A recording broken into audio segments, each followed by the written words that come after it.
Muchas gracias, muy buenas tardes a todos. Qué gran placer estar aquí con ustedes esta tarde. Tengo absoluta conciencia de lo que ustedes representan para el país, de lo que representa esto, que es mucho más que un gremio, es una fuerza de reforma social para un momento tan importante como el que está viviendo Colombia.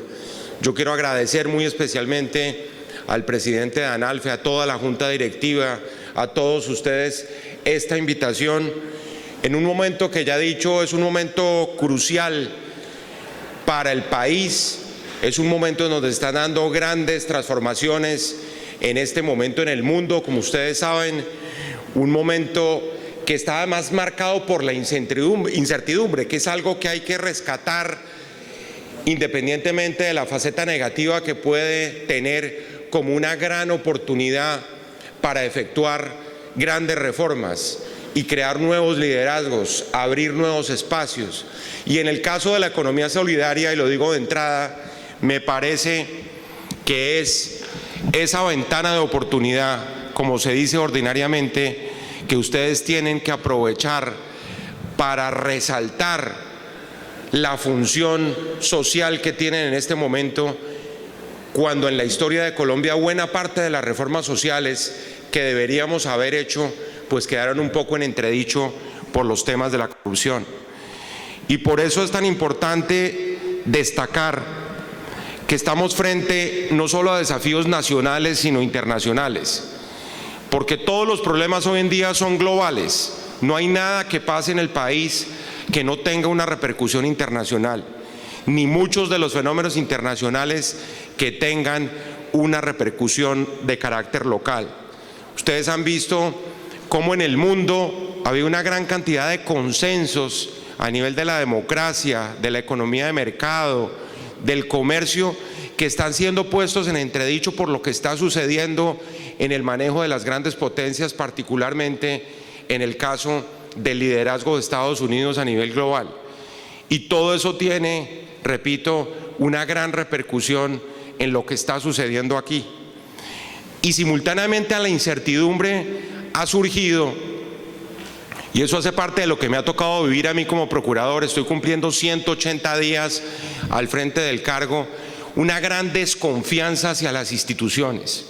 Hoy parece que todo está puesto en tela de juicio, todo aparece cuestionado, la legitimidad del Estado, la legitimidad de la economía de mercado, la legitimidad de lo que conocíamos como algo que estaba allí consolidado y hacía parte como de ese código de comportamiento de las personas, y hoy aparece, repito, vulnerado por una cantidad de circunstancias que se han presentado fundamentalmente por los asuntos relacionados con la corrupción, que de la noche a la mañana comenzaron a explotar, y esa desconfianza en las instituciones se ve, repito, a nivel nacional, está alimentada por toda una coyuntura internacional en donde, como ustedes han visto, grandes escándalos internacionales, como el escándalo del fútbol, originado fundamentalmente en Brasil, curiosamente, el escándalo de Odebrecht, el escándalo de los papeles de Panamá, el escándalo reciente de las empresas españolas de agua que tuvieron inversiones en Colombia, todo lleva como un cuestionamiento de que esas cosas que aparentemente que estaban bien, tenían adentro unas costras de corrupción que hay que comenzar a ver cómo las curamos. Y eso supone entonces que en ese marco los temas internacionales adquieren pues una gran relevancia. Y simultáneamente con eso, en Colombia vivimos un momento histórico de inflexión, un momento que tiene que ver con la necesidad de pasar una página de 52 años de conflicto, de 52 años de violencia.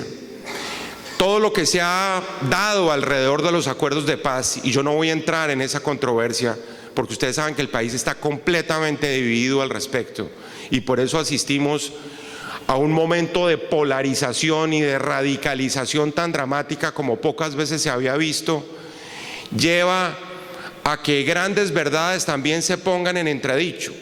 Lo único cierto es que lo único que no quieren los colombianos es volver a ese pasado del conflicto armado en donde la violencia fue el motor de una gran cantidad de transformaciones, por supuesto la mayoría de ellas negativas, pero además se encargó de eclipsar las grandes reformas que tenía el país en su agenda. Y ahí es donde de nuevo resalto la importancia de este tercer sector, del sector de la economía solidaria, de lo que representa hacia adelante en una Colombia que está renovando su agenda. Este es uno de esos momentos de la historia de Colombia en que, como se han puesto en entredicho las verdades que vienen de atrás, pues deben surgir nuevos protagonistas, pero nuevos protagonistas, por supuesto, respetando las instituciones tradicionales y respetando la democracia, porque Colombia ha vivido momentos dramáticos en la historia reciente. Ustedes lo saben, yo pertenezco a una generación que, en el caso particular de una apuesta que le hicimos a la historia en el año de 1991, nos permitió en una especie como de sueño quijotesco llegar a la reforma de la Constitución, cuando éramos un grupo de estudiantes, en uno de los momentos más críticos de la historia del país, un momento en que, como muchos de ustedes recuerdan, asesinaron en un año 3 candidatos presidenciales y la gente dijo: tocamos fondo y aquí no hay luz al final del túnel. Y resulta que en esos momentos de dificultad y de oscuridad es cuando los colombianos suelen levantarse, encontrar las soluciones y vencer los males que lamentablemente la historia nos ha venido prodigando periódicamente. Y yo diría que este es otro de esos momentos en donde, al margen del pesimismo, pues hay que montar unos escenarios de esperanza que ojalá permitan poner fin a esos otros de radicalización en los cuales se empecinan muchos colombianos en fomentar. Y todo eso en un marco, y regreso al argumento central de esta charla, en donde la falla geológica de todo este sistema político está marcada por la desigualdad, por la inequidad, por la exclusión, como problemas que nosotros hemos considerado esencialmente como de carácter político. Aquí no se trata únicamente de reformas económicas, aquí no se trata de avanzar en grandes conclusiones estadísticas o técnicas sobre cómo combatir la desigualdad, sino tener la posibilidad de demostrar que son reformas políticas las que tienen unas implicaciones y unos efectos clarísimos sobre la desigualdad. Y en el campo de la lucha contra la desigualdad, el sector solidario juega un papel trascendental. Y lo juega por lo que estoy diciendo, porque se quedaron en el camino una gran cantidad de reformas. Nosotros hemos dicho y hemos repetido que el humo de la guerra, el humo del conflicto armado, no nos dejó ver la corrupción, por ejemplo. Y de la misma forma como no nos dejó ver la corrupción, se encargó de ocultar las posibilidades de volver sobre esos grandes problemas del país que estuvieron 5 décadas ahí latentes, sin posibilidades de solución, porque el problema principal era la guerrilla.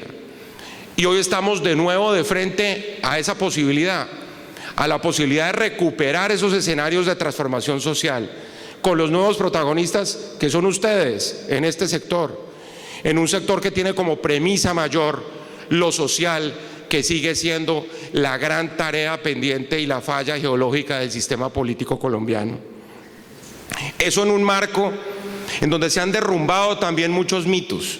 En materia social, y perdónenme que lo diga, aquí se llegó también a un consenso a nivel latinoamericano, donde los grandes líderes hoy se derrumbaron, y me refiero específicamente a toda la tendencia, por ejemplo, de los programas de transferencia condicionada de ingresos que promovió el expresidente de Brasil, Luis Ignacio Lula da Silva, y que se convirtieron como en la bala de plata, en la fórmula mágica para hacer reformas sociales en América Latina.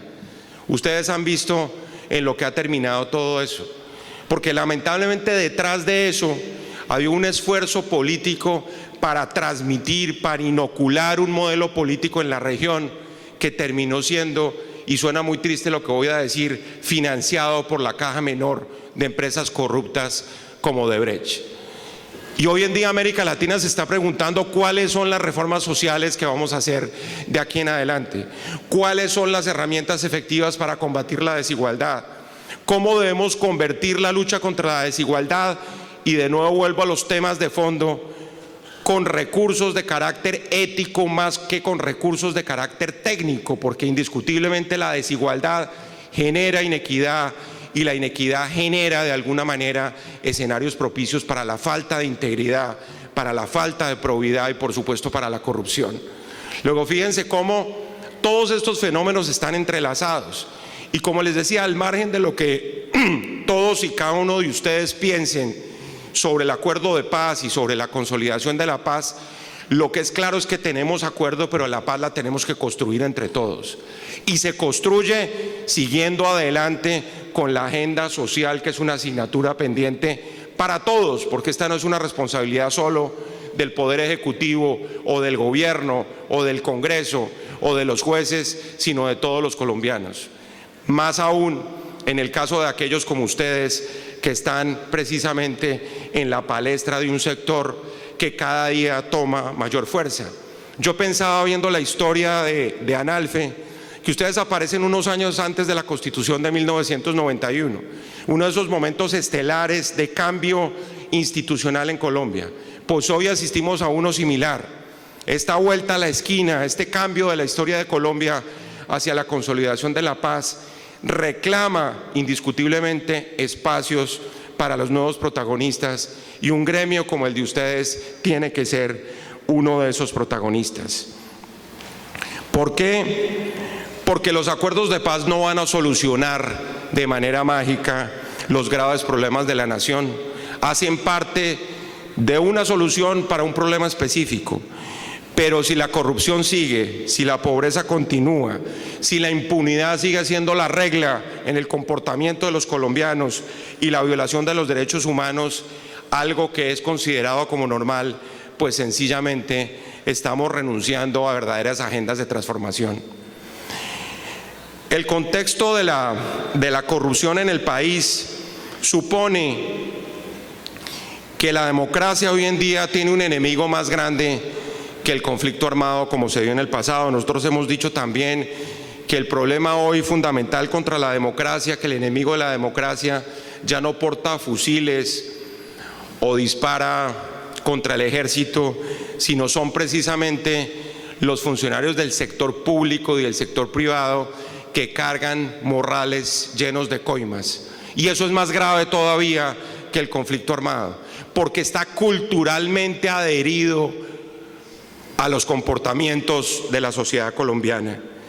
En los indicadores internacionales, nosotros hemos visto cómo Colombia sigue clasificando en lugares bastante deshonrosos. En el llamado corruptómetro de Transparencia Internacional, por ejemplo, estamos en un deshonroso puesto 90 dentro de 176 países.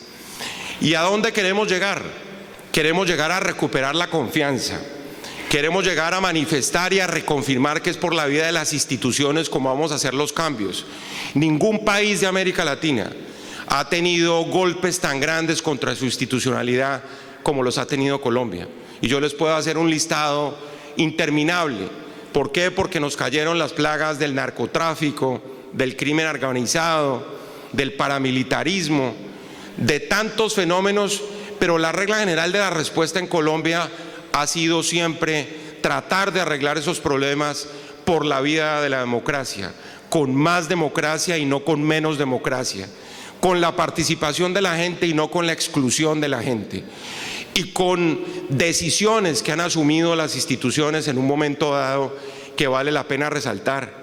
Ustedes recuerdan cómo por allá a mediados de los 90 apareció un fiscal que fue capaz de romper los vínculos de la sociedad colombiana con el narcotráfico, una Corte Suprema de Justicia que fue capaz de enfrentar a los jefes de los carteles de la droga y después a los jefes paramilitares. Entonces yo creo que tampoco hay que lamentarse y sumirse en la desesperanza para decir que es poco lo que podemos hacer, o sencillamente que vamos a dar un salto hacia el vacío y entregarle el manejo del país a quienes se aprovechan en este momento de argumentos de carácter populista para decir que la solución tiene que ser por fuera de las instituciones. A eso hay que decir que no, porque el ejemplo de Venezuela es la mejor prueba de que eso no funciona. Y ustedes lo saben. Y estamos en este momento críticamente viendo cómo se derrumba precisamente un régimen que no solo está infestado de autoritarismo y de despotismo, sino que si nosotros tenemos aquí un problema de corrupción, por allá es una corrupción sistémica que supone una gran combinación con todos los males que pueden afectar una democracia. No vamos a pagar más el impuesto de guerra en este país, pero lamentablemente nos va a tocar comenzar a pagar un impuesto peor, que es el de la corrupción. Y las soluciones tienen que ver de nuevo con recuperar la justicia, con recuperar la ética, con definir unas reglas de juego, con actuar de acuerdo a unos parámetros de integridad que se predican no solo del sector público, sino del sector privado. Y eso lo digo en el caso particular de la acción de todos y cada uno de ustedes en esta materia. Nosotros logramos hace un mes largo que los presidentes de la mayoría de los gremios económicos de la producción de este país nos firmaran una declaración por la transparencia, que tenía no solo una connotación simbólica, sino un compromiso para demostrar que la herramienta más importante de la lucha contra la corrupción consiste en que los colombianos sepan que hay que defender los recursos públicos, que hay que defender el interés público y que moviéndose en el espacio público los ciudadanos es como podemos salir adelante. ¿Por qué lo digo? Porque lamentablemente el corrupto en este país no tiene sanción social y ustedes lo saben. Nosotros lo hemos repetido muchas veces. Aquí la corrupción no solo campea con impunidad legal, porque hemos expedido todas las normas posibles, pocas de ellas se aplican, pero lo que es peor, la gente acepta ese tipo de comportamientos como si fuera precisamente la norma de acción de la sociedad. Nosotros hemos dicho que ser corrupto da estatus en Colombia. Nosotros les cuento, llevamos 17 audiencias ciudadanas anticorrupción hablando con la gente en las capitales de los departamentos y se ha llegado al extremo de la impudicia en el sentido que muchos personajes que están inmersos en el mundo de la corrupción se inscriben en las audiencias para denunciar corrupción, como si ellos no lo fueran. Nos ha pasado recientemente con mandatarios locales en el país y eso les demuestra que aquí hay un quiebre cultural que es realmente dramático. Un quiebre cultural que tiene que ver, por ejemplo, con una inobservancia de lo que consagra esa Constitución de 1991, que sigue siendo un referente ético obligatorio para todos nosotros. Y por eso hemos dicho que las transformaciones culturales que requiere este país tienen que arrancar, como ya lo he dicho, de defender lo público. Y la defensa de lo público no es un monopolio únicamente de quienes trabajan con el Estado. Yo sé que aquí hay una buena cantidad de funcionarios del Estado porque hay empresas públicas vinculadas a ANALFE, pero les dejo simplemente un argumento para demostrar que a veces es más importante la participación del sector privado que aquella del sector público, porque al fin y al cabo el deber de los funcionarios públicos es obrar rectamente, con probidad y tratando de buscar, repito, no los intereses particulares y no cifrar en mi beneficio personal el ejercicio de un cargo público, lo que siempre supone un abuso de poder. Pero con un sector privado fuerte, por ejemplo, que se maneje con unos estándares de integridad, la integridad ética del sector privado termina convertida en un factor de fortalecimiento de la ética y de la probidad en el sector público. Y ahí es donde los ciudadanos tienen no solo que participar en ese tipo de escenarios de lucha contra la corrupción, sino delatar y contribuir y denunciar y gritar, como se dice ordinariamente, en contra de la corrupción que hace parte, como ya lo he dicho, lamentablemente del actuar de muchos en este país. Porque la cultura del dinero fácil, la cultura del usted no sabe quién soy yo, la cultura del atajo, la cultura de muchos empresarios que dicen, mire, ¿sabe qué? Eso es una zona gris, eso no se sabe si es legal o ilegal y yo me muevo por ahí. Y es tan dramático el escenario que yo les recuerdo, por ejemplo, que a nivel europeo solo hasta hace 15 años, en el año del 2002, se consagró como delito el soborno transnacional. Eso quiere decir que del año 2002 hacia atrás, las multinacionales europeas, por ejemplo, podían descontar de sus impuestos las coimas pagadas en los países de América Latina. Solo hace 15 años se modificó esa norma. Eso para mostrarles un poco la relatividad que existe en los bienes que protege la integridad pública y la lucha contra la corrupción. Y para reiterarles que por esa razón es fundamental, es esencial que el sector privado participe en esta lucha. Nosotros hemos dicho que aparte de lo que normalmente se ha venido ya consagrando como la importancia de tener 3 mosqueteros en la lucha contra la corrupción, el fiscal, el procurador y el contralor, necesitamos un apoyo irrestricto de la justicia, porque la justicia es la que cierra nuestros procesos, y una participación de la ciudadanía y el sector privado que se convierte en un mecanismo esencial para el éxito de cualquier estrategia contra la corrupción. Porque en el caso de la Procuraduría, ustedes lo han oído, muchas veces se piensa en una entidad que tiene como único propósito decapitar funcionarios públicos y caer con todo el peso de la ley a nivel de sanciones, suspendiendo, destituyendo, inhabilitando. Y esas 3 intervenciones de la Procuraduría, la disciplinaria, la de intervención judicial y la de prevención, son completamente complementarias. Por ejemplo, les cuento, anoche tuvimos una audiencia ciudadana aquí en Cartagena y yo le decía a alguno de los funcionarios públicos que estaba involucrado, es que nosotros podemos seguir con los procesos para que los funcionarios públicos no cometan los errores que llevan finalmente a que se configure la corrupción. Y eso puede darse en ese campo. Y eso se da precisamente porque tenemos esa función. Entonces podemos acompañar esos procesos. Y desde ese punto de vista es tan importante que las batallas que demos, las demos en los territorios. Y por eso yo he insistido desde el día 0 de esta gestión que esto hay que darlo en los territorios y no en los escritorios, que hay que desbogotanizar el ejercicio del control y la lucha contra la corrupción. No porque haya gente más corrupta en las regiones, sino por una razón muy sencilla, y es que el Estado es mucho más débil en los territorios de Colombia. Yo le decía en una reciente reunión a los gobernadores que si ellos no implementaban normas a nivel interno para controlar la corrupción, pues simplemente se iba a acabar el proceso de descentralización en Colombia, que la amenaza más grande que tiene el proceso de la descentralización es precisamente la corrupción, por falta de capacidad institucional para manejar las políticas públicas, los recursos públicos y por supuesto ser efectivos y mostrar resultados a la hora de la lucha contra la corrupción. Y en todo este nuevo país, que es lo más grave de todo, la corrupción como que nace, crece, se reproduce y nunca muere. Y logra además meterse por las nuevas formas de comportamiento del Estado. Si ustedes piensan en la corrupción de hace 10, 20 años, todo el mundo dice, claro, primero los políticos, no, allá está el nido de la corrupción. Segundo, la contratación del Estado, el vehículo tradicional de corrupción. Y tercero, el clientelismo, por supuesto, que vincula un poco lo uno y lo otro, porque entonces hay carteles de contratistas que financian campañas y esa mezcla diabólica entre el dinero y la política, pues siempre deja resultados negativos. Pero entran ustedes a mirar todas las acciones del Estado y resulta que hoy en día la corrupción se ha metido por sectores todavía mucho más complejos y se ha sofisticado muchísimo más. La corrupción en el sistema de salud, por ejemplo. La corrupción en el sistema de educación.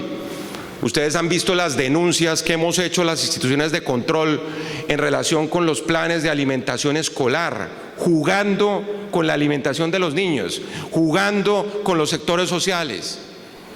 En materia de medio ambiente, ustedes han visto lo que se está haciendo con los ríos en Colombia. Recientemente, les cuento, nosotros tuvimos una acción bastante contundente en el caso del río Atrato, ese río que es la arteria fluvial más importante del Chocó. Y no solo es el río Atrato, es el río Guatapurí en Valledupar, es el río Cravo Sur en Yopal, es el río Cauca, en fin, son todos nuestros ríos buena parte de ellos contaminados, para el caso particular del atrato, por las actividades de la corrupción y la minería ilegal. Nosotros llegamos con una comisión hace un mes, río arriba en el atrato, en un lecho del río además, donde eso es un mar de mercurio absoluto y donde hay una población enfrente, por supuesto sufriendo los vejámenes de lo que representa haber aplazado los controles sobre la agenda ambiental que necesita Colombia. Otro de los temas que fue aplazado precisamente por el conflicto armado. Eso en el marco además de una decisión de la Corte Constitucional de Colombia que para muchos pareció risible e incomprensible, una decisión que resolvió entregarle derechos a un río, como lo habían hecho 2 cortes constitucionales en el mundo, y que tiene todo el sentido, porque supone de parte de la autoridad pública la necesidad de controlar y vigilar muy de cerca lo que está pasando con el agua de los colombianos, que curiosamente, y pasa en muchas de las zonas del país, que tenemos todas las posibilidades en materia de agua, pero resulta que los habitantes de las poblaciones cercanas a esos ríos ni siquiera tienen agua potable. Una gran contradicción que demuestra lo que está sucediendo. O los temas del desarrollo urbano, los planes de ordenamiento territorial, y ustedes saben que lo hemos denunciado con la Fiscalía, se han convertido en uno de los motores más importantes de la corrupción en Colombia, algo que todo el mundo sabía. Pero recientemente me decía un gobernador, me decía: usted sabe lo que me pasó el domingo siguiente a ser electo gobernador, que se me acercaban unos amigos y me dijeron: oiga, señor gobernador, qué maravilla que usted haya llegado a ese puesto, porque como siempre pasa, usted gracias a Dios se va a enriquecer y nos va a enriquecer a todos nosotros. Y eso es lamentable, esa es la concepción que se tiene en Colombia del servicio público. Y alcaldes y gobernadores creen que el presupuesto de las alcaldías y de las gobernaciones tiene que pasar por su bolsillo, sin consultar el interés público. Y esa concepción, ya les decía, es una concepción no solo triste, sino inaceptable desde el punto de vista del manejo de los recursos. Donde han funcionado, por ejemplo, las estrategias contra la corrupción es donde los ciudadanos de a pie se han metido. Yo decía, en las victorias contra la corrupción, uno no necesita grandes victorias épicas, ni grandes mosqueteros, ni santos, ni superhéroes, sino ciudadanos que denuncien la corrupción. Y el día que nosotros como colombianos lleguemos a esa convicción, las cosas van a comenzar a cambiar. Y el día que nosotros rechacemos un corrupto, las cosas van a comenzar a cambiar. El día que haya una sanción social a los corruptos, las cosas van a cambiar.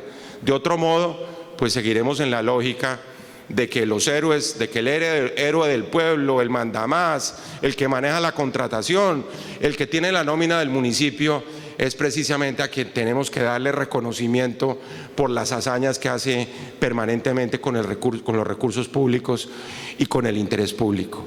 Eso, repito, es inadmisible.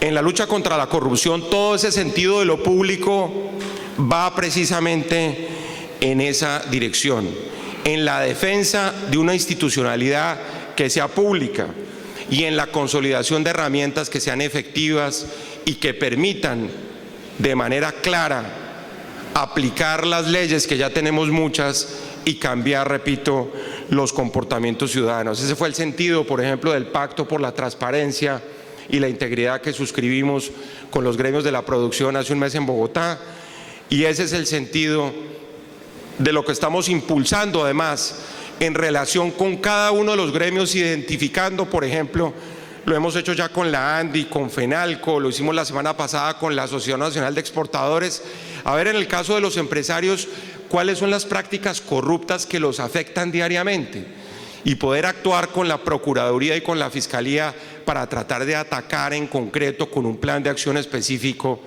esas prácticas corruptas.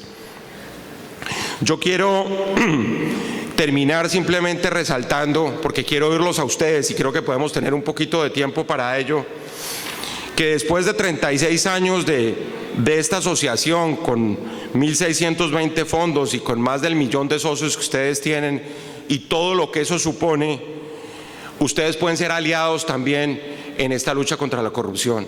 Y por eso no solo quiero invitarlos a firmar esos pactos, porque la firma de los pactos se convierten en cosas simbólicas y no tienen desarrollos prácticos. Ustedes representan instituciones del sector público e instituciones del sector privado. En el caso del sector público, la responsabilidad es doble, por ser ciudadanos y por representar los intereses del Estado. En el caso del sector privado, pues por supuesto ser ciudadanos, pero ser defensores del interés público, porque insisto, lo público va mucho más allá del Estado. La definición de lo que es una economía solidaria como tercer sector es un conjunto de fuerzas que en virtud de la asociación y en virtud del ejercicio de prácticas democráticas, porque hay una gran relación entre la evolución de la democracia y la revolución de la economía solidaria, uno logra cambios sociales importantes. Los grandes desafíos políticos hoy en día de América Latina y nuestros, lo decía al comienzo, tienen que ver con lo social. Lo social ya no es considerado un sector que está ya lejos de la reforma política, sino a los políticos se les están exigiendo hoy reformas sociales. Si ustedes miran las encuestas, en muchas de ellas, dentro de las preocupaciones de los colombianos, primero aparece la corrupción, pero en otras aparecen el derecho a la salud de los colombianos, por decir algo, el derecho a la educación. Y allí es, por ejemplo, donde la corrupción campea y golpea de manera tan injusta y tan dramática. Por eso, actuar en esos sectores es todavía más importante. Yo he dicho que la corrupción en los sectores sociales es como un triple pecado, porque es un pecado contra el Estado, es un pecado contra la sociedad entera y es un pecado contra los sectores más vulnerables de esa sociedad. Yo sé que los valores que tiene una economía solidaria, como son el desarrollo comunitario, la distribución equitativa de la riqueza, la cultura del ahorro solidario, la formación de ese tejido social que cambia precisamente los comportamientos de una sociedad, es lo que ustedes tienen como activo fundamental. Y yo quiero invitarlos a trabajar en ese campo, a trabajar en el campo de la integridad pública y privada, en el día a día, porque uno puede hacer grandes prédicas sobre lo que es ser íntegro y ser probo y ser pulcro, pero para mucha gente esto se traduce en comportamientos, en dilemas éticos diarios que son los que toca ir resolviendo, a los cuales nos tiene acostumbrado a la realidad del país, un país en donde comprar una libreta militar pues era simplemente un mecanismo de defensa de mis hijos o de mis primos o de los niños que no tienen por qué ir a la guerra, o sobornar a un policía, una serie de prácticas elementales que hay que erradicar como fenómenos culturales que son a la hora de verdad los impedimentos para que tengamos éxito en esta lucha. Todo ese tema de la rendición de cuentas y la transparencia, por ejemplo, impulsado dentro del sector solidario, va a tomar una nueva fuerza. Pero yo insistiría sobre todo en los temas de la sanción social, que no tienen que ver, lamentablemente, y lo dicen todas las encuestas, ustedes lo han visto, la gente cree que aumentando las penas es como se arreglan los problemas, que las cadenas perpetuas y la pena de muerte. ¿Cómo va a funcionar una cadena perpetua y la pena de muerte si el sistema de justicia no funciona? Termina condenada a muerte la persona equivocada si el sistema de justicia no funciona. Entonces ahí tenemos una gran tarea. Pero hablando de justicia, los temas de justicia social que son tan afines al sector solidario. Luego yo concluyo con 4 afirmaciones. Yo creo que es el momento, y estamos en el momento, de volver a escribir la historia de este país, porque es precisamente en los momentos más críticos de la historia donde tenemos la capacidad de reaccionar y la podemos cambiar precisamente en escenarios en donde ustedes tienen un papel privilegiado. Lo segundo es dejarles un mensaje que esto no es una tarea imposible, porque hemos tenido peores monstruos que han atacado la democracia en el pasado, con mayor capacidad de daño sobre nuestras instituciones. De hecho, estamos superando una guerra de 52 años, que bien manejada hacia adelante y con el cumplimiento leal por parte de la guerrilla, pues ojalá goce cada día de mayor legitimidad, una cosa que todos esperamos. Tenemos un gran desafío y es afianzar esos escenarios de convivencia, de armonía. Les cuento una experiencia mía de ayer. Ustedes han oído el conflicto de Belén de Bajirá, una población en la mitad, digamos, de la frontera entre Antioquia y el Chocó, para decirlo de la manera más diplomática. Yo cité ayer a los dos gobernadores, al gobernador de Antioquia y al gobernador del Chocó, a la Procuraduría, y le dije: mire, lo único que nosotros no podemos admitir aquí es que terminen los ciudadanos de Belén de Bajirá y de toda esa región pagando los platos rotos de quienes quieren hacer política con este tema. Aquí yo no quiero oír los argumentos jurídicos, porque claro, llegó cada uno de los gobernadores con un batallón de asesores a decir: no, la juridicidad y la legalidad y la ley de no sé cuánto y la sentencia de la Corte. Le dije: mire, esa discusión no se tiene que dar acá. Yo no vine a eso, ni tampoco los invité a ustedes a mi oficina para eso. Lo único que le quiero decir a los dos, y los dos aceptaron el mensaje, y quiero agradecerles a los dos gobernadores lo que se logró, es que pensemos en la gente. Ustedes lo que tienen que hacer es garantizar la sostenibilidad de los servicios públicos de Belén de Bajirá. Pensemos en los derechos de esos ciudadanos, independientemente de lo que pase con la resolución jurídica del problema. Dejémosle a las instancias judiciales la resolución de ese problema. El gobernador de Antioquia, ustedes saben, presentó unas firmas y demás. Todo eso es legítimo, que cada uno defienda sus intereses, pero que no paguen los platos rotos los ciudadanos. Y logramos firmar un acuerdo en donde se comprometieron a garantizar la sostenibilidad de los servicios públicos, a redoblar los esfuerzos para que tanto Antioquia como el Chocó se ocupen de la gente de Belén de Bajirá y no termine ellos en el sándwich de la desgracia de que ni lo uno ni lo otro y todo lo negativo para los ciudadanos de esa región.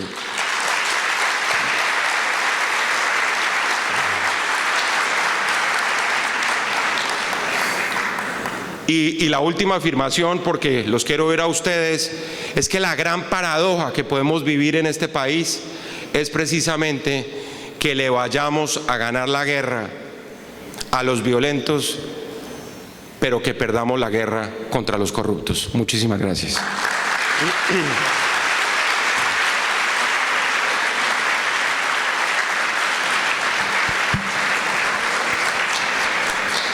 ¿Cómo hacemos con las preguntas? Lo que yo espero acá.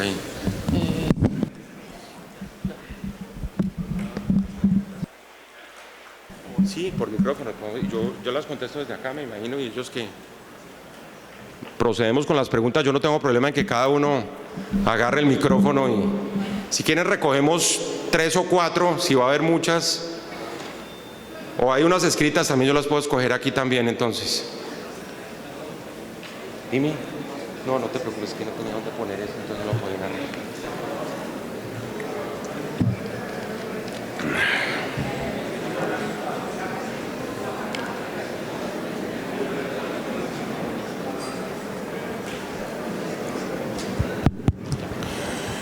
Si quieren, arranquemos, les pido el favor que se identifiquen.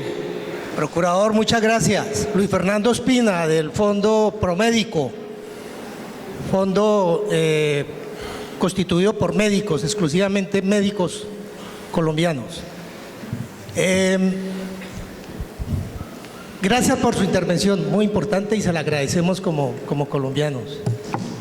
Mi pregunta es, ¿no aparece en su plan y en su prospectiva, porque usted está pensando también prospectivamente, el tema del cambio cultural, de la transformación cultural, procurador? ¿Dónde está la educación y la cultura?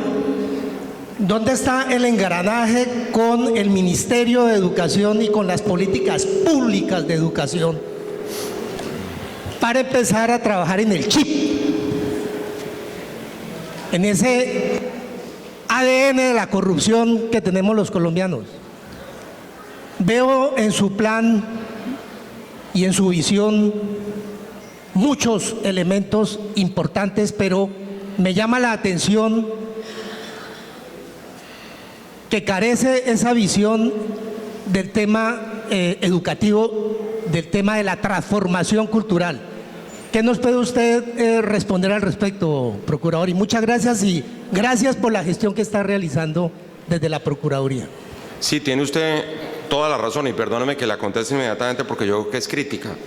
Yo creo que desde la primera afirmación todo supone una transformación cultural. En eso usted tiene toda la razón. Incluso cuando yo decía que las herramientas legales son absolutamente insuficientes es pensando en eso. Es que el tema no es de expedir nuevas normas, sino de cumplir con las vigentes y de generar transformaciones, por ejemplo, a nivel de la impunidad. Yo lo decía ahora, la impunidad legal es un problema de los abogados, digamos que de la ley. Pero cuando yo les decía, el día que podamos transformar la mentalidad de los colombianos, en donde excluyamos a los corruptos, de darles el reconocimiento y dignidades que no se merecen, ese día comenzamos a transformar esto. Y eso, como usted muy bien lo dice, es una transformación completamente cultural. Segunda transformación cultural, el sentido de lo público. Y es que fíjense ustedes cómo en este país, cuando se habla de la ética o de la probidad, hay gente que se siente superior moralmente a los demás. Entonces yo, desde lo prístino y lo impecable que soy, yo tengo el derecho de condenar a todos los que éticamente están por debajo mío. Eso no es así. Aquí el referente ético dentro de una democracia se llama la Constitución de Colombia. Nosotros tenemos que respetar la Constitución. Yo respeto el fuero interno y soy creyente, les digo, bastante. Pero el fuero interno de las personas no tiene que ver necesariamente con el cumplimiento de la ley. La sanción ética del fuero interno es fundamental para el funcionamiento de una sociedad.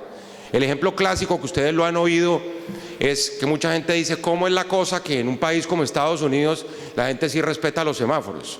Y entonces viene pedagógicamente la pregunta, bueno, ¿por qué respeta los semáforos? ¿Porque le da cargo de conciencia? O sea, la sanción de mi fuero interno. ¿Porque se lo prohíbe la ley? ¿Porque le va a caer el policía que está a 100 metros y le mete una multa de $150? ¿O porque la sociedad lo rechaza? Y resulta que en sistemas que funcionan se da una convergencia entre las tres cosas. En este país uno puede tener un resquemor de conciencia, pero dice, pero es que esto, mi conciencia me dice una cosa, pero es que resulta que eso no tiene sanción social. Y hablo del caso de la compra de la libreta militar. Y tampoco tiene sanción legal. Y muchas cosas que tienen sanción legal, como no hay sanción social, entonces esto no importa. Y les hablo específicamente, por ejemplo, de actos de corrupción abierto en donde la persona dice, yo saqué la plata al exterior, yo hago negocio con la fiscalía, me quedo 3 años en la cárcel y después pues recupero todos mis bienes y disfruto de todo el botín que me llevé por cuenta de un acto corrupto.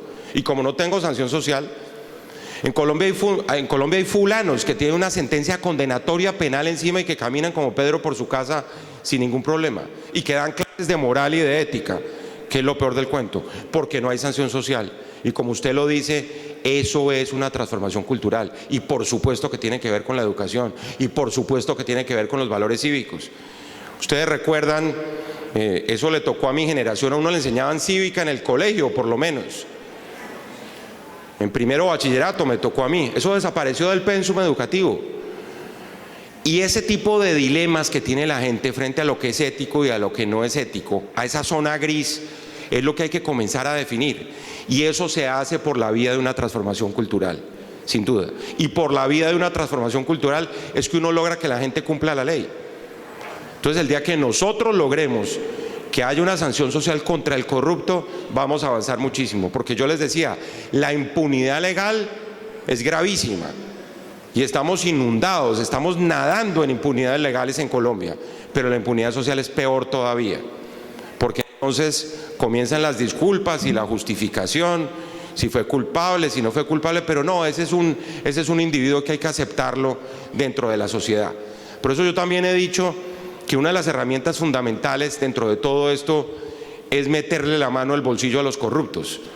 Y lo hemos dicho, una persona que tiene un comportamiento penal definido desde el punto de vista judicial, por ejemplo, hay una herramienta que es la extinción, la acción de extinción de dominio, y hay que quitarle los bienes. Y eso lo vamos a hacer nosotros, de hecho ya lo estamos pidiendo con buena parte de estos escándalos de corrupción que hay en Colombia.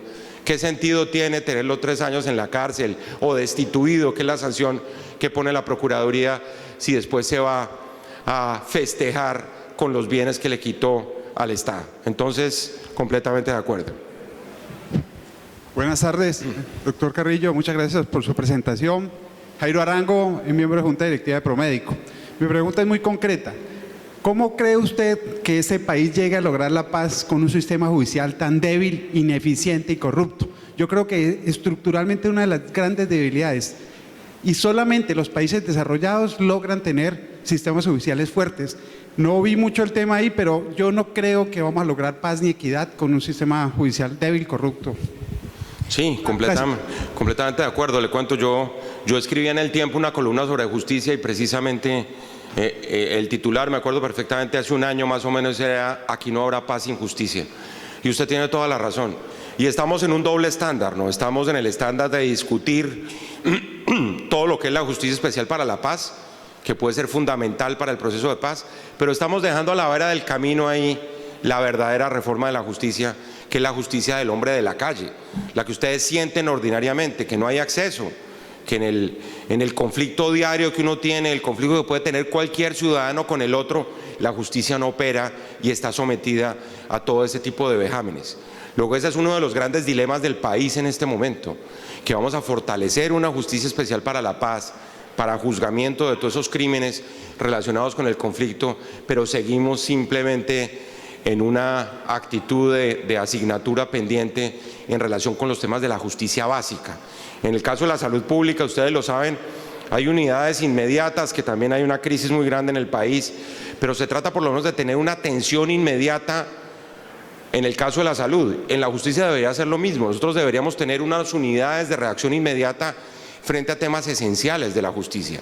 Luego, esa tarea, que es una tarea que le compete a todos también, tiene que ser como dentro de ese abanico de cosas que quedaron pendientes por cuenta del conflicto armado y ahora por cuenta de lo que va a ser una de las herramientas para la consolidación de la paz con la guerrilla, pues un asunto que sigue estando y debe seguir estando en la preocupación de todos los colombianos. Doctor Fernando Carrillo, felicitaciones por tomar el toro por los cuernos. Mi pregunta es sencilla, después de haber escuchado que usted habló de gobernadores y alcaldes que de pronto manejan los recursos no muy eficientemente. Mi pregunta es, ¿la mermelada hace parte de la corrupción o es un proceso normal? Sí, eso hace parte del relativismo moral de una cantidad de cosas en este país. Y es que fíjense ustedes, hay una cantidad de conductas que eran corruptas y que dejaron de serlo. Hay otras que no eran y pasaron a serlo. Y parte del ejercicio diario de la relación del poder con los recursos públicos, porque fíjense que yo siempre pongo el cuento de lo que significa la corrupción desde los griegos. Los griegos fueron capaces de describir exactamente lo que es ser corrupto. Y ser corrupto es utilizar lo público para beneficiarse privadamente. Entonces, en el momento en que usted le aplique ese rasero, ese criterio, a cualquier conducta de una autoridad del Estado, usted puede saber si eso respeta o no unos estándares de ética. Si eso supone que yo trabajo por el interés público sin beneficio particular, estoy actuando conforme a unos estándares de ética pública. Fíjense que subrayo pública y no privada. Otra cosa es la vida privada de las personas. Yo estoy hablando del comportamiento frente a lo público, al Estado, a los recursos públicos, al espacio público. Entonces, es evidente, como ha pasado en buena parte de lo que usted describe, porque eso es una terminología que cubre una cantidad de fenómenos. En aquellos, como usted lo ha visto, por ejemplo, el caso de las regalías, por mencionar algo que es un instrumento tradicional de corrupción en este país, o de la entrega de dineros específicos para manejar determinados proyectos. Si usted ve que eso entonces va siendo canalizado a través de un convenio donde terminan los hermanos de mi esposa o los primos de mi otro primo manejando los recursos del Estado, pues evidentemente eso es corrupción. Y ahí viene el tema de crear una serie de parámetros para blindar los recursos públicos, que son donde hemos fallado. Por ejemplo, en materia de contratación, y lo saben los ilustres representantes aquí asistentes a este foro, la doctora Olga Lucía y el doctor Oscar Darío, hay en este momento entrando a tercer debate en el Congreso una reforma muy importante de la contratación pública, que convierte la contratación pública en contratos que son contratos que obedecen a un solo parámetro de actuación y que tienen que ser iguales para todos, y no el contrato sastre, como se dice ordinariamente, que es el que se le acomoda a la realidad. Entonces, para que yo en últimas pueda ser el beneficiario, así sea del 5% de la plata que me dio el gobierno nacional, pues yo tengo que inventarme una forma de contratación para que esa plata me entre, así pase por 7 manos diferentes, que es lo que sucede ordinariamente con los recursos públicos. Entonces yo creo que ahí la clave sería aplicarle esa fórmula. Si se trata de una fórmula de extorsión, de facilitación, de un diálogo, como ustedes la quieran llamar, pero yo creo que la clave es la distorsión de algo que va en beneficio del público y termina beneficiándome a mí como funcionario. Señor Procurador, muy buenas tardes. Mi nombre es Carlos Giraldo y soy el presidente de la Junta Directiva de ANALFE. Le agradezco mucho por sus palabras, de Foncaldas.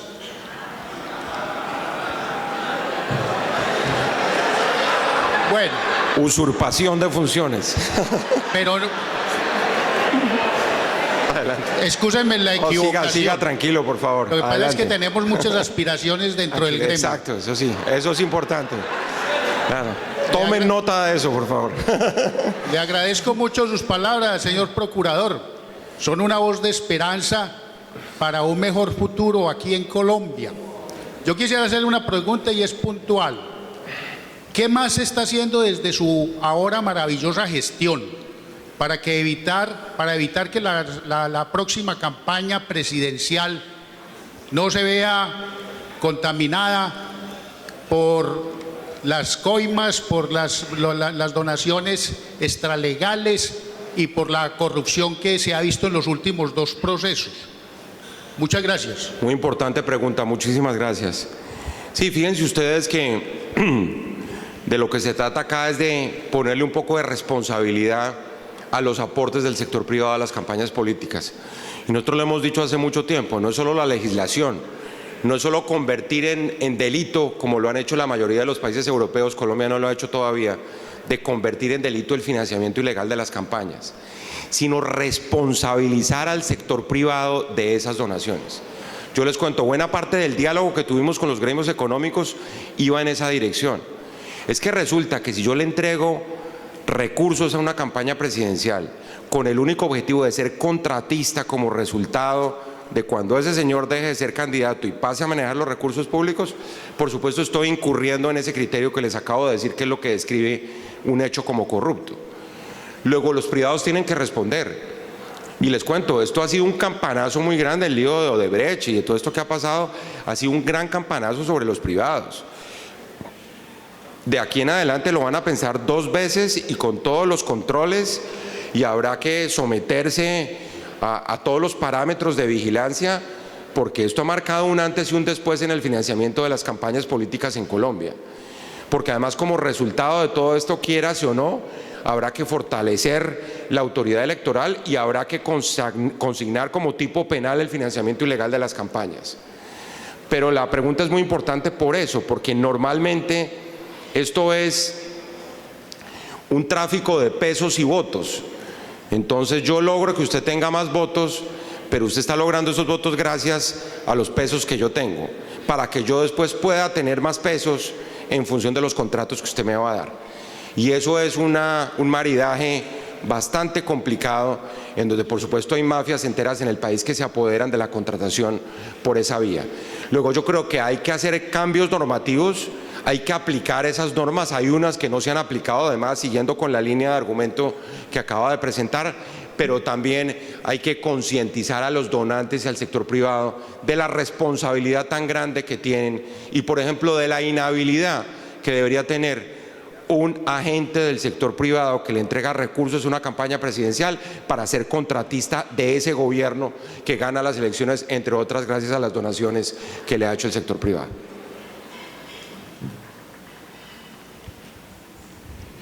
Buenas tardes. Sí. Mi nombre es Carlos Hernández, yo soy de un fondo muy pequeño, de un colegio en Bogotá que se llama Liceo Juan Ramón Jiménez. Pues al trabajar con estudiantes noto una desesperanza frente al tema de la política, una falta de interés a sumarse a lo político como si de pronto no fuera de ellos, ¿sí? Precisamente por el tema de la corrupción. La primera pregunta es, conociendo que ya estamos en un proceso en el que el conflicto armado ojalá termine. La Procuraduría, ¿cómo está proyectando la presencia del Estado en esos lugares donde ya no está la guerrilla? Donde debe estar no solamente la presencia del Estado a nivel militar, que es como se piensa a veces, sino justicia, educación, cultura, servicios públicos, porque desde ahí también nace el tema de la corrupción, porque se crean pequeños estados en lugares donde no llega el Estado, proponiendo cosas que no son viables y se crean pues este tipo de mafias. Y acotando también la pregunta del anterior compañero, si nos pasó con Odebrecht en la parte de presidencia para Santos o para Zuluaga, cualquiera de los dos son ilegítimos, ¿qué va a pasar ahí para realmente mostrar que sí pasan cosas, bien sea con cualquiera de los dos, porque no tengo ninguna posición política a favor de los dos? Muchas gracias. Así es. La primera pregunta, sí, yo creo que el Estado tiene que multiplicar sus esfuerzos para hacer presencia en esas zonas del país donde las FARC han dejado de ser el factor fundamental, digamos, incluso que lo fueron hasta de ordenamiento de carácter social, ¿no? Ustedes saben que había zonas del país donde prácticamente la sociedad estaba a merced de grupos ilegales como la guerrilla. Luego hay una tarea muy grande. Yo le cuento, nosotros hemos tenido una gran preocupación y es un solo campo en el que nos hemos movido hasta el día de hoy, porque tampoco tenemos una gran presencia territorial, aunque tenemos pues oficinas en casi todos los departamentos del país, pero siempre hay unas presencias muy débiles. Nosotros estuvimos, por decirle y por ponerle un ejemplo, en la zona de Mesetas, donde está una de las concentraciones más importantes de guerrilleros de las FARC, con la preocupación no tanto de qué pasaba dentro de la zona veredal, sino de qué pasaba afuera. Porque uno puede llegar a una gran paradoja, y es que así como va a haber una gran inversión de recursos para quienes están dentro de la zona veredal en virtud de los acuerdos de paz, ¿qué pasa o qué sucede con los que están afuera? No solo desde el punto de vista de las inversiones y la presencia del Estado, sino desde el punto de vista de la acción de buena parte de disidencias de la propia guerrilla que siguen merodeando esas zonas, porque ustedes saben que la definición de las zonas fue precisamente en función de esos territorios que tenían esa gran vulnerabilidad, es decir, una gran presencia guerrillera en el pasado. Entonces ahí hemos estado presentes. Pero lo que usted está diciendo es fundamental en el sentido de cómo redoblar la inversión y la presencia del Estado, arrancando por la seguridad, que es la primera de las preocupaciones para poder tener de nuevo y recuperar el control del Estado. En relación con la segunda pregunta, pues estamos todos a la expectativa. Yo le cuento, la Procuraduría dentro de lo disciplinario, la Fiscalía dentro de lo penal, la Contraloría dentro de lo fiscal, avanzando en las investigaciones. Esto ha sido bastante difícil y ustedes han visto que yo lo he repetido varias veces, porque la cooperación internacional, a diferencia de lo que sucedía con el narcotráfico, en donde todo el mundo le entregaba a uno a nivel internacional las pruebas, en el caso de la corrupción esto ha sido bastante difícil. Es más, la justicia brasilera, por ejemplo, no ha entregado buena parte de las evidencias que tiene, porque ha querido proteger a los ejecutivos de su propia empresa. Entonces ha logrado grandes cosas a nivel local. Hay una sentencia histórica en la lucha contra la corrupción, que es una sentencia del juez Moro, que fue el que condenó al expresidente Lula da Silva a 9 años de prisión, y la justicia interna a nivel de Brasil está efectivamente generando resultados, pero a la hora de la cooperación internacional, de la entrega del material probatorio, es muy pobre lo que sigue ayudando. Ese comunicado que sacaron ayer, por ejemplo, es un comunicado que yo creo que no corresponde a la realidad. O sea, decir que sí, que claro, que avala la acción de la Fiscalía, pero si de verdad quieren que haya justicia aquí también, no solo en Brasil, sino con toda la acción de sus ejecutivos y de su compañía aquí en Colombia, tienen que hacer mucho más de lo que están haciendo en función de que funcione la justicia brasilera también. Porque al fin y al cabo se trata es de eso, ¿no? Y fíjense que la gran paradoja de todo eso es que uno puede encontrar una serie de chivos expiatorios dentro de las empresas corruptas, pero en últimas el interés económico de las empresas es que sigan funcionando como si nada hubiera pasado, y eso tenemos que impedirlo. Señor Procurador, vamos a dar paso a la última pregunta. Muchas gracias. Señor Procurador, muy amable por su charla. David Parrado de Fondo de Empleados de FEMPA. Es la siguiente pregunta. O sea, usted dice, se unió y son los tres mosqueteros la Fiscalía, la Contraloría y la Procuraduría. Pero a diario uno se levanta y lo primero que escucha es un nuevo escándalo. Ahorita está el del Electrocaribe, que jugaron con los auxilios de los más necesitados en los servicios públicos. Está el de Reficar. Entonces, el común nos preguntamos, señor procurador, ¿cuáles son y cuándo van a juzgar a todas estas personas que han ocasionado tanto daño a Colombia jugando con los servicios públicos? Si pasa el tiempo y Reficar no ha pasado absolutamente nada y está en las etapas de investigación. Odebrecht, hoy dice un abogado español que era el abogado del grupo, que va por fin a prender el ventilador. Electrocaribe desde hace un año han denunciado públicamente cómo se roban la plata y no pasa nada. Los servicios públicos con las empresas estas de Isabel II lo mismo. Entonces, ¿hasta cuándo nosotros tendremos que como colombianos esperar que por fin haya sanciones? Porque es un grupo de aforados. Gracias, señor procurador. Sí, yo creo que usted hace un reclamo que es el reclamo que normalmente hace toda la ciudadanía, es un reclamo absolutamente pertinente. Fíjese usted que de modo general, y yo lo decía en la presentación, realmente la pregunta es si hay más corrupción, ¿por qué todo está reventando al tiempo? Y realmente fue porque durante muchas décadas estuvimos dedicados a tratar de solucionar el conflicto armado. Yo lo dije acá literalmente, es que el humo de la guerra no dejaba ver la corrupción. Pero fíjese que son dos caras de una moneda, son dos caras de la misma moneda. Una, que es ese sentimiento de que la corrupción está apareciendo por todas partes, pero es que resulta que eso no sucedía en el pasado. Y en el fondo hay que rescatar que esa es la cara positiva de la moneda, que se esté destapando todo esto. O sea, si se está destapando todo esto que estuvo dormido durante tantos años, es porque efectivamente las instituciones tienen que estar funcionando. Ahora el desafío, como usted muy bien dice, es llegar hasta la última fase de las investigaciones. Yo he dicho, por ejemplo, que si en el cartel de la contratación de Bogotá, que fue una investigación y un escándalo que ustedes saben que terminó el alcalde en la cárcel como todavía sigue, si esa investigación hubiera llegado hasta las últimas consecuencias, como se dice regularmente, hubiéramos descubierto hace 7 años el escándalo de Odebrecht.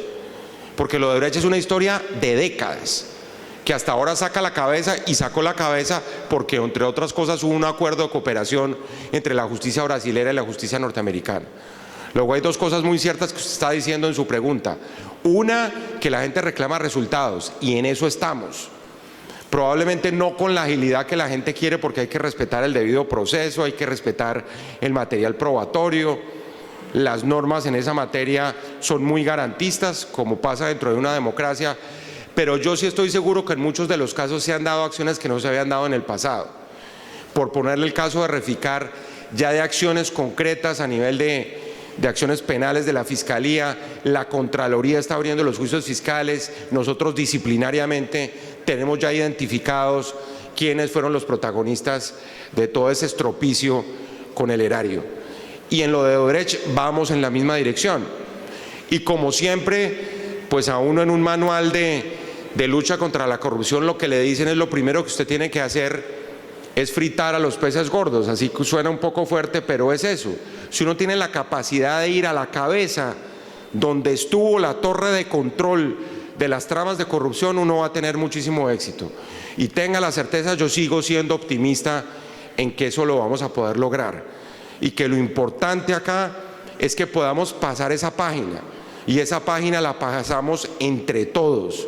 Porque yo estoy convencido, y siendo esta la última intervención, yo sí estoy convencido y le reitero que esta es una batalla que la ganamos o la perdemos todos. Muchísimas gracias a todos.